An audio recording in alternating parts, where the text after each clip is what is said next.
A paz do Senhor, igreja. Louvado seja o Senhor pela oportunidade que nos é dada. Grato a Deus pela oportunidade de mais uma vez poder ministrar a palavra dele, pela sua beneficência. Abra as vossas Bíblias, você que tem Bíblia. Abra as vossas Bíblias no livro de Mateus, capítulo 13. Livro de Mateus, capítulo 13.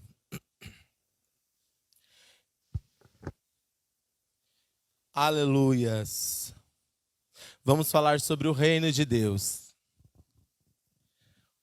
Vamos falar sobre o reino de Deus. Mateus, capítulo 13. O versículo é o versículo 44, 45 e ao 46. Mateus, capítulo 13, é o culto da palavra, então pega a sua Bíblia. Você que tem Bíblia, abra em Mateus, Novo Testamento, primeiro livro do Novo Testamento, capítulo 13, é o número maior, versículo, número menor, versículo 44, 45 e 46. Que diz assim: também o reino dos céus é semelhante a um tesouro escondido num campo que um homem achou e escondeu. E pela alegria dele, vende tudo quanto tem e compra aquele campo. Outro sim, o reino dos céus é semelhante ao homem negociador ou negociante, que busca boas pérolas, e encontrando uma pérola de grande valor, vendeu tudo quanto tinha e comprou-a. Amém? Louvado seja Deus. Feche seus olhos e vamos agradecer ao Senhor por esta palavra. Deus, nós rendemos glórias ao teu nome, e o teu nome é adorado e exaltado para sempre. Nós te pedimos, ó Deus, que o Senhor fale aos nossos corações por intermédio da tua palavra e do ensinamento da tua palavra. Que do mesmo jeito essa palavra, Senhor, do que ardeu hoje no meu coração, que ela venha, Senhor, inflamar no coração do teu povo. É o meu desejo, é o desejo da tua igreja. Em nome de Jesus. Amém. Livro de Mateus é um livro iniciante que tem por um propósito, Mateus judeu, tem por um propósito anunciar e revelar a veracidade do cumprimento da profecia messiânica em Cristo.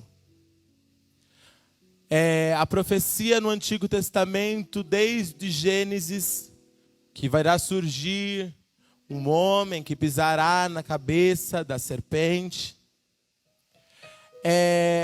Todas as profecias do Antigo Testamento, agora, no início do Novo Testamento, depois dos 400 anos de silêncio, Mateus decide escrever sobre este homem que se manifesta, esse Cristo que já é manifestado o seu Espírito em Gênesis.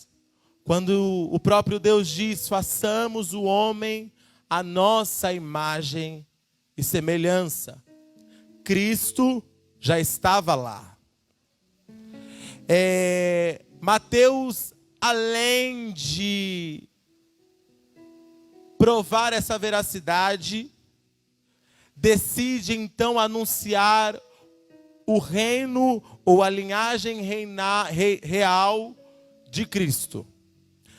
Tanto é que no início do livro de Mateus, ele já vai iniciar o seu livro com a genealogia de Abraão, ou Abrão, até Davi, e de Davi, o rei considerado um dos mais ilustres reis de Israel, de Davi até Jesus, comprovando que Jesus era da linhagem de Davi. Uma promessa que viria o rei e reinaria para sempre. Mas em todo o decorrer do livro nós vemos em cada capítulo Deus, através da boca de Mateus, ou da escrita de Mateus para os judeus, revelando o reinado de Jesus. No capítulo 1, no capítulo 2, no capítulo 3, todos os capítulos vai mostrar que Cristo é o rei. Vai provar que Cristo é o rei. Rei do quê? E iniciamos o capítulo 13 com uma parábola do semeador. Existe uma mensagem, existe uma palavra de um semeador, que é o Cristo, que ferve e é plantada no coração dos homens. Existe uma mensagem, e a mensagem é uma árvore. A mensagem não é uma mensagem, não é uma raiz apenas, mas é algo que dá fruto, pastor. É algo que prospera e se expande. O início do capítulo 13 vai falar de um semeador que planta em vários tipos de terras. E a técnica não está no semear. A técnica e a mensagem da parábola do semeador não está no semeador. Não está na semente, mas está no solo.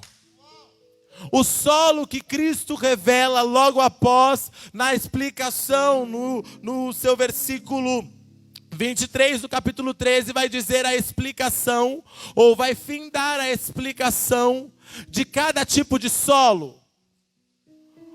A palavra diz que os discípulos chegam e falam: Senhor, mas que tipo de solo é esse, que é o solo infértil, o solo que tem espinhos, o solo que a raiz não cresce? E o próprio Jesus vai explicando esse tipo de solo. Esse tipo de solo são os nossos corações. Os corações que são enrijecidos, os corações que não recebem ou recebem a semente, mas o maligno nos leva. O coração que a expectativa dele não está enraizada no evangelho. A semente não é enraizada, não cria raízes profundas, então acaba sendo morta. O problema está onde, Felipe? Na mensagem, na semente? Não, porque a semente é a mesma. O problema são os solos. E esse solo é totalmente arado. É totalmente preparado pelo semeador. Só que depende-se do solo onde a semente cai, ele ser frutífero ou infrutífero. O problema não está em ninguém. Está em quem recebe a mensagem. Jesus explica isso para toda a multidão e todos lá estão celebrando. Então ele continua e começa a falar sobre o fermento, explica a palavra do joio e do trigo, e todo mundo e toda a multidão está lá. Só que em certo momento, ele despede a multidão e decide falar apenas com os discípulos. E isso vai ser revelado no versículo 36, dizendo: então, tendo despedido a multidão, foi Jesus para casa. E chegando ao pé dele, os seus discípulos, dizia: explica-nos a parábola do joio no campo. O joio cresce junto do trigo. São parecidos, só que quem julga e quem decide exterminar o joio não é a justiça humana. O Jesus diz isso. E sim o dono da terra. Ele está parafraseando um futuro breve que irá acontecer. Quem é crente realmente? Quem é o trigo? Quem dá o pão? Quem oferece a palavra? Esse será diferenciado no dia do juízo. E então Jesus já emenda numa outra parábola. Porque o do trigo e o joio é normal, nós crentes queremos entender o que vai estar acontecendo no meio da nossa igreja. Hoje, nós queremos entender o que está acontecendo com o povo da igreja. O que está acontecendo com os departamentos da igreja. Só que Jesus é tão esperto que ele não tem o desejo de falar apenas só sobre o que é terreno. Mas a sua prioridade é falar do que é celestial, do que é ele, da origem dele. Então ele olha e fala assim: também o reino dos céus é semelhante a um tesouro escondido. Mas o que tem a ver, Felipe, com o reino? Com o joio e o trigo? Está falando de crentes e de repente, do nada, Jesus muda o assunto. Sim, ele decide mudar o assunto. E o assunto agora é sobre o reino dos céus. Sobre quem se achega ao reino dos céus. Sobre quem decide ser discípulo e seguir as ordens e ser cidadão do reino dos céus. Felipe, que reino é esse? Qual é o reino que Jesus está falando? Jesus está falando do reino em que ele tem a plena operação e reina. Não é um reino terreno, mas é um reino onde toda a vontade é dele. Tudo é para ele e tudo é por ele. Em nós é manifestado esse reino. Não visualmente, na terra, no plano terrestre, esse reino é demonstrado através da igreja. Quando nós falamos, venha o teu reino, é o desejo implantado em nós, da nossa natureza implantada por Jesus Cristo, pelo reino que está por vir. É isso que nós oramos. A palavra vai dizer, em João 18, em Lucas 17, que nós somos o reino. Em nós é manifestado o reino de Deus. Em nós é manifestado a graça e a glória de Deus. Esse reino pleno é atual. Esse reino pleno e habita em nós. Existe em nós um senso. Nós que encontramos a presença de Deus e somos lavados pelo poder do sangue do Cordeiro, temos a consciência e temos a esperança de um dia viver o reino visto, real, palpável. A palavra vai dizer que esse reino vai se revelar. E vi, Apocalipse 21, descer dos céus um reino extraordinário. Aleluia. E vi, eu preciso abrir isso, porque isso é incrível. Apocalipse 21 vai revelar tudo o que nós esperamos aqui na terra. O que Jesus pregou, ele vai revelar. E vi um novo céu e uma nova terra. Porque as primeiras coisas já se passaram e o mar não existe mais. Aleluia. E eu, João, vi a santa cidade, a nova Jerusalém, que Deus descia do céu, adereçada como uma espada uma esposa ataviada para o seu marido. E ouvi uma grande voz que dizia: eis aqui, o tabernáculo de Deus com os homens, pois com ele habitará, e eles serão seu povo, e o mesmo Deus estará com eles, e será o seu Deus. Filipe, de que reino Jesus está falando em Mateus 13? Do reino em que ele domina e tem plena dominação em nossas vidas. Do reino em que nossas vidas estão ligadas nele e a dele está ligada em nós. É desse reino que Jesus está falando. E quanto custa para entrar nesse reino? A palavra vai dizer que os ricos e nenhum dinheiro no mundo pode comprar essa salvação. Os ricos, pelo contrário, estão em desvantagem. A palavra vai dizer em Mateus 19, 24, que é mais fácil um camelo passar por uma agulha, passar por a ponta de uma agulha, do que um rico entrar no reino dos céus. Não, Filipe, eu não estou falando das pessoas que têm. Jesus não estava falando das pessoas que têm bens materiais, mas que pensam que têm bens materiais e que buscam esses bens materiais. A Bíblia também está falando em 1 Timóteo capítulo 6, versículo 10. E você que puder abrir, abra comigo. Aleluias.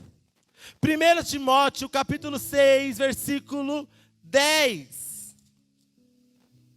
Porque o amor do dinheiro é a raiz de todos os males, e de toda espécie de males, e de toda cobiça.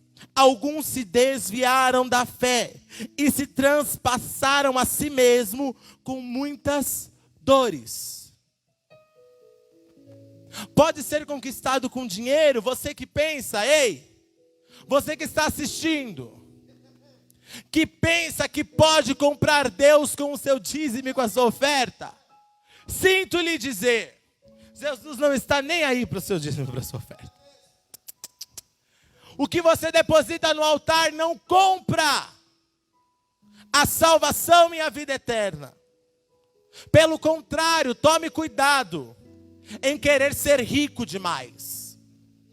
A fascinação por esse dinheiro pode te afastar da realidade da cruz e de mostrar quem você é. E quais são, Filipe, então, as exigências para entrar nesse reino? E nós encontramos essa exigência no livro de Lucas. Lucas, capítulo 14, versículo 27. Abra comigo Lucas capítulo 14, versículo 27. E qualquer que não levar a sua cruz e não vier após mim, não pode ser meu discípulo. Então, o que Jesus está dizendo é: quer ser cidadão do meu reino, do reino em que eu domino, ei, negue-se a si mesmo. Pegue a sua cruz e não ande sozinho, mas venha caminhe por onde eu estou caminhando. Venha após mim. No original quer dizer: siga as minhas pisadas. Pise onde eu piso. Seja como eu sou.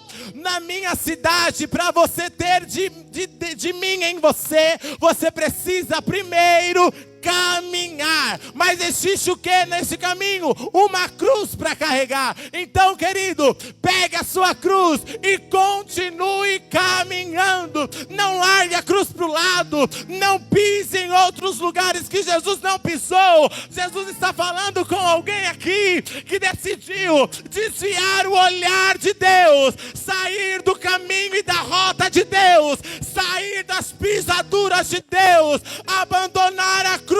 Mas Deus está te chamando: volte para o caminho onde eu te coloquei, porque o que está em mim habitará em você. Calma, já está chegando. Aleluia. Aleluias. Então eu preciso me submeter à vontade desse Deus. E que mais, Filipe? Mateus capítulo 5, versículo 48. Aleluias. 5:48. Sede vós, pois, perfeitos, como é perfeito o vosso Pai, que está no céu. Mas isso tem uma ligação direta em Tiago. E se você puder abrir, abre em Tiago. Aleluias. Oh glórias. Oh glórias. Ser perfeito. Tiago capítulo 2. Tiago capítulo 2, versículo 10 diz assim: porque qualquer que guardar toda a lei e tropeçar em um só ponto, tornar-se-á culpado de todos. Mas espera aí, Jesus está dizendo para mim ser perfeito. E Tiago fala que se eu tropeçar, não adianta de nada. É isso mesmo. O senso de perfeição, o senso de justiça humano, o senso de achar que eu faço tudo certo, eu estou seguindo a lei, é errado. Sem tropeçar, não pelo senso humano, porque somos impuros. Não conseguimos ser perfeitos. E para você que se acha o perfeitão, a perfeitona, Deus está dizendo para você, Isaías, abre em Isaías. Isaías capítulo 63. Isaías capítulo 63. O seu versículo 6 vai dizer assim. 6:6. Pisei os povos na minha ira e os embriaguei no meu furor. E a sua força derribei por terra. Não existe força em nós que nos mantenha de pé. Porque quando nós achamos estar fortes, Deus nos derruba. Deus nos revela quem somos. Deus nos mostra. E então nos lembramos que somos impuros, imperfeitos. Imperfeitos. E não podemos alcançar a graça de Deus. Impossível é o homem alcançar a graça senão por Cristo. Cristo é o único caminho, a única moeda. Aceitando Ele, nós temos ligação direta. Carregando a cruz, nós temos ligação direta. Vivendo o que Ele viveu, nós temos ligação direta com o reino. Não se ache perfeito demais para conquistar o reino. Porque quando nós se achamos perfeitos, Deus nos derruba e nos mostra quem nós somos. Quem nos revela quem nós somos nele. Então vamos entrar na parábola. Conhecendo o reino, conhecendo tudo isso, vamos entrar na parábola. Em Mateus capítulo 13. A palavra vai dizer que somos impuros. E as características dos cidadãos de lá é o que o próprio Jesus diz em Mateus 5:3. Bem-aventurados são os pobres de espírito, porque deles é o reino de Deus, é o reino dos céus. Então vamos entrar no capítulo 13, versículo 44. O tesouro escondido. Primeira parábola. Uma parábola pequena, que conta a história de um homem que estava trabalhando num terreno que não era dele. Estava trabalhando num terreno É uma parábola, mas era normal daquela época. Pessoas que tinham condições, pessoas que tinham uma alta condição, contratar pessoas para preparar ou limpar a sua terra. Então este homem estava trabalhando na terra. E o que eu acho maravilhoso é que enquanto ele trabalha, ele não tem pretensão nenhuma de encontrar um tesouro. Ele não tem pretensão nenhuma de encontrar um tesouro muito valioso. Só que ele continua trabalhando. Ele continua e persiste no trabalho. Então ele acha esse tesouro. E em vez de pegar parte desse tesouro e comprar a terra. Mas Filipe, ele estava roubando? Não, ele não estava roubando. A lei dos judeus vai dizer, a lei hebraica vai dizer que se dentro dos arredores da casa de um judeu encontrar-se alguma coisa, um lenço que fosse caído, aquilo que estava dentro da casa o pertencia. Tudo aquilo que estivesse fora dos termos da casa, lembrando que aquelas casas eram muradas. Além dos terrenos de fora, existiam muros. O que caía por fora destes muros, mesmo sendo o dono da terra, aquele morador, qualquer judeu que passasse e encontrasse, dele seria o que ele encontrou. Então o homem, se pegasse aquele tesouro e fosse para casa, sairia satisfeito. Ele estava na sua razão. Só que Deus tem algo para nos ensinar aqui. Jesus tem algo para nos ensinar aqui. E o que é que Deus tem e o Cristo tem para nos ensinar, Paloma? É exatamente isso. O reino de Deus não está tão escondido a ponto de que ninguém com uma tímida procura o encontre. O reino de Deus não está tão escondido que alguém que procura com timidez o reino de Deus não o encontre. Ele estava trabalhando e talvez numa enxadada ele ache o tesouro. Só que o tema principal não era abandonar o tesouro, mas é sim vender todos os seus recursos para comprar aquela terra por causa de um tesouro. Jesus está dizendo e olhando, talvez para alguns daqueles discípulos, lembrando que ele estava falando só com os discípulos, olhando para Mateus, um cobrador de impostos, olhando para Pedro, um simples pescador, e com essa palavra lembrando eles do encontro que eles tiveram com o reino. Talvez Jesus está falando, olha, esse homem estava arando e não tinha pretensão nenhuma de encontrar o reino. E Mateus logo se lembrou que estava cobrando impostos. E não tinha pretensão nenhuma de largar aquilo que ele tinha. Só que de repente um homem passa por ele e fala assim, ei, segue-me. Talvez Mateus olhou para ele no meio dessa parábola e caiu e escorreu uma lágrima de Mateus.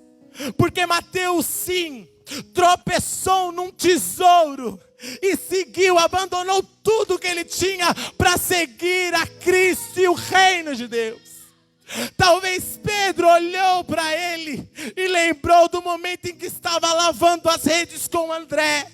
E ele simplesmente olhou e falou assim, vem cá que eu vou te fazer pescador de homens, Pedro. Eu quero te fazer uma mudança de vida.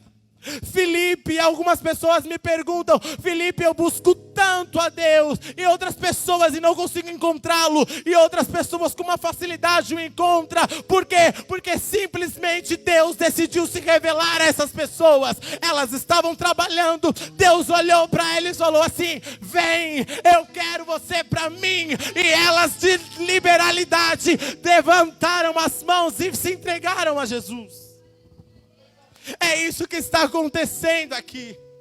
O reino de Deus é um tesouro escondido, que alguém às vezes está trabalhando e não está com pretensão nenhuma de achar ou de ser crente. Só que uma palavra, um Jesus te ama, alcança o coração e a terra, que é frutífera, e surge dali uma árvore, paloma. É assim que é o reino de Deus. Aleluias. E logo em seguida, ele abandona tudo, vende todos os seus recursos e decide comprar o terreno. Ele poderia criar um embate com o dono da casa, falando: olha, achei um terreno, achei um tesouro, é seu, não é meu, é seu, não. Uma discussão. Só que ele prefere fechar, encobrir de novo e abandonar tudo que ele tem, se desprender de tudo que ele tem por algo mais valioso, que é o reino de Deus. Outros sim. O texto continua dizendo que o reino de Deus é semelhante a um homem negociante. E esse homem negociante é Filipe e Natanael. A palavra vai dizer que eles procuravam e eram discípulos de João. E Filipe, junto com André, corre até Natanael e fala assim: Natanael, achamos a quem procurávamos. Aleluias. Isso sim, Deus estava trazendo à memória o momento de cada um deles. Cristo estava revelando a eles: olha, com cada um de vocês eu tive um encontro, e vocês decidiram abandonar tudo, largar todos os teus, se desprender de todas as suas finanças, para outro investidor ou para qualquer um investidor, largar tudo, para pegar uma pérola. Uma pérola. Se você olhar o texto, ele procurava boas pérolas. Muita coisa. E isso revela que o reino de Deus não é apenas, não é comida e nem bebida. O reino de Deus, ele é amor, ele é paz, ele é prosperidade, ele é alegria, porque os dois encontram e largam tudo com alegria. Ele é o sangue, ele se revela, o poder de Deus e o reino de Deus se revela cada dia de maneira diferente. Se revela a partir do momento que você ama alguém, que você reparte alguém, que com alguém, a partir do momento que você ajuda alguém. Este é o reino de Deus. Então, um homem negociante busca boas pérolas. E eu já estou finalizando. Ele busca boas pérolas, só que encontra uma que merece tudo que ele tem. Ninguém aqui coloca todo o seu dinheiro no banco. Ninguém aqui investe na bolsa de valores todos os seus dinheiros ou todos os seus recursos, pastor. Ele era um investidor. E para qualquer investidor da época, seria burrice, em vez de ele pegar várias outras pequenas pérolas, ele abandonar tudo e investir em uma única coisa. Só que aquela pérola, com o tempo, valeria tudo o que ele deixou para trás. Ou melhor, mais do que tudo que ele deixou para trás. O mestre falava com os discípulos, mostrando a realidade de cada um deles. Vocês abandonaram tudo para me seguir. E eu tenho algo para revelar para vocês. O reino de Deus. Não é algo visível. Não é algo palpável. Você que está me assistindo, às vezes largou tudo. Largou os seus vícios, largou as noites em claro, largou amigos, largou tudo e está vivendo apenas com o reino de Deus. E Deus veio através dessa palavra, te mostrar que vale a pena. Vale a pena, sabe por quê? Porque lá não haverá mais morte, nem dor, nem clamor, porque as primeiras coisas são passadas. Tudo irá se fazer novo. Se você espera a recompensa de alguém aqui embaixo, pare de esperar. Se você espera galardão aqui embaixo, pare de esperar galardão aqui embaixo. Porque Deus, no eterno reino, tem algo maior para a sua vida. Não abandone o barco. Não largue aquilo que Deus entregou. Oh, aleluias.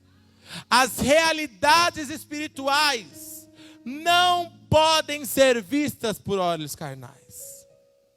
Não.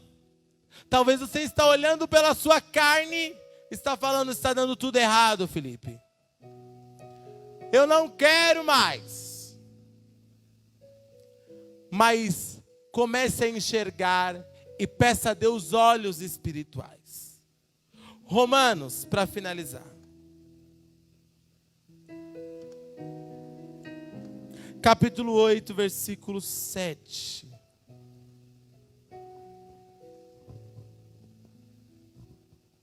Quer ter paz da sua vida? Ouça isso. Versículo 6. Romanos 8, 6 diz assim: porque a inclinação da carne é morte, mas a inclinação do Espírito é vida em paz. Porquanto a inclinação da carne é inimizade contra Deus, pois não é sujeita à lei de Deus, nem em verdade o pode ser. Portanto, os que estão na carne não podem agradar a Deus. Mas eu tenho uma notícia para aqueles que estão em Cristo e que foram e acharam esse tesouro. Vós, porém, não estás na carne, mas no Espírito. E se é que o Espírito de Deus habita em vós, mas se alguém não tem o Espírito de Cristo, esse tal não é dele.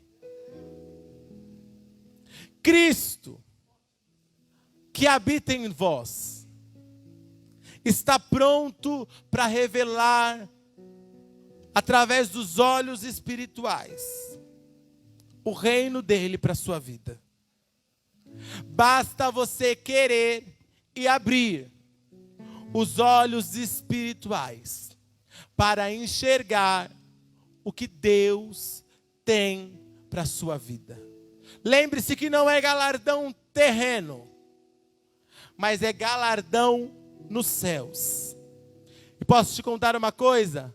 Vale mais a pena viver para o Senhor, morrer no Senhor, do que viver na carne.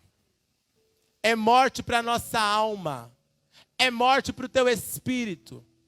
Você não consegue viver e ter paz. Mas em Cristo Jesus, nós podemos todas as coisas. Amém? Fique debaixo dessa palavra. Feche os seus olhos daí onde você está.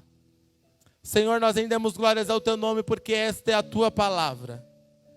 E aprendemos hoje, Senhor, que vale a pena, Senhor, largar tudo. Largar, Senhor, e se desprender das coisas terrenas para viver o que o Senhor tem para nós. Se desprender das coisas carnais para viver, Senhor, o que o espiritual que o Senhor tem para nós. Nós entendemos que nós não somos daqui. Nós estamos aqui, mas a nossa oração no Pai Nosso é: venha o teu reino.